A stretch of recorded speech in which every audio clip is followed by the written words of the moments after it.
ইসরায়েলের সাথে বাণিজ্য সম্পর্ক পুরোপুরি ছিন্ন করল তুরস্ক। নেতানিয়াহুর দেশটির জন্য আকাশসীমা ও বন্দর ব্যবহার বন্ধের ঘোষণা দিয়েছে এরদোয়ান সরকার। শুক্রবার তুরস্কের পররাষ্ট্রমন্ত্রী হাকান ফিদান পার্লামেন্টে এই ঘোষণা দেন। জানান, ইসরায়েলের সাথে অর্থনৈতিক ও বাণিজ্যিক সম্পর্ক পুরোপুরি ছিন্ন করছে তার দেশ। কোনো বিমান আকাশসীমা ও বন্দর ব্যবহার করে কোনো জাহাজ ইসরায়েলে যেতে পারবে না। ফিলিস্তিনের সমর্থনে তুরস্ক এমন পদক্ষেপ নিয়েছে বলেও জানান তিনি। তবে ইসরায়েল বলছে, তুরস্কের এই ঘোষণা দেশটির সব বিমান বা জাহাজের জন্য নয়, শুধু অস্ত্র ও কূটনীতিকদের বহনকারী যানই তুরস্ক দিয়ে ইসরায়েলে আসতে পারবে না। পররাষ্ট্রমন্ত্রীর ঘোষণার পরও ইসরায়েল এখনও তুরস্কের আকাশসীমা ব্যবহার করতে পারছে বলে জানিয়েছে নেতানিয়াহু প্রশাসন।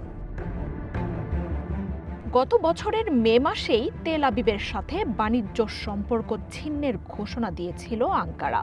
2023 সালে এই দুই দেশের মধ্যে $7 বিলিয়ন বাণিজ্য হয়। তবে দুই দেশ গোপনে এখনও বাণিজ্য চালাচ্ছে বলে গুঞ্জন রয়েছে।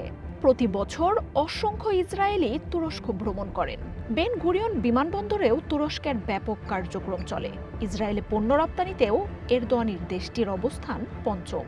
গত শতাব্দীর 90 দশক থেকেই দুই দেশের মধ্যে রয়েছে মুক্ত বাণিজ্য চুক্তি। গাজায় যুদ্ধের শুরু থেকেই নেতানিয়াহুর বিরুদ্ধে তীব্র সমালোচনা করছে এরদোয়ান সরকার। ইসরায়েলের যুদ্ধকে গণহত্যা বলেও মনে করছে দেশটি। শুধু তাই নয়, নেতানিয়াহুকে নাৎসি নেতা হিটলারের সাথেও তুলনা করেছেন এরদোয়ান। পুরো মধ্যপ্রাচ্যের এই অস্থিতিশীলতার জন্য একমাত্র ইসরায়েল দায়ী বলে অভিযোগ তার।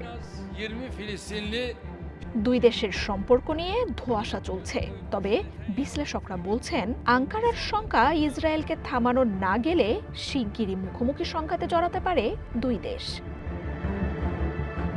নিন্দা, ঘৃণায় সারা বিশ্ব থেকে বিচ্ছিন্ন হয়ে পড়ার ভয় ঘিরে ধরেছে ইসরায়েলিদের।